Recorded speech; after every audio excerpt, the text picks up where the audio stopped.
মহিলাদের জন্য তিতা করল্লার আমল হলো স্বামীর আনুগত্য করা। আজকাল মহিলারা পর্দা করতে রাজি, বোরকা পড়তে রাজি, হাত মোজা দিতে রাজি, পা মোজা দিতে রাজি, তালিম করতে রাজি, নামাজ পড়তে রাজি, তাহাজ্জুদ পড়তে রাজি, সব করতে রাজি, কিন্তু কি করতে রাজি না?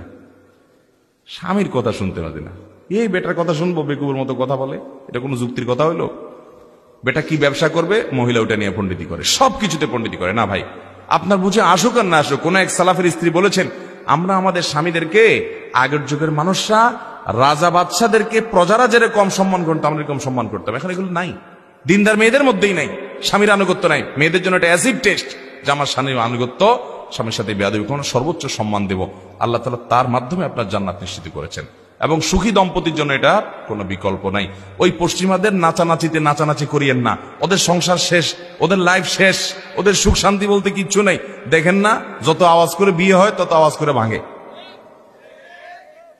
আল্লাহর বিধানের বাইরে শান্তি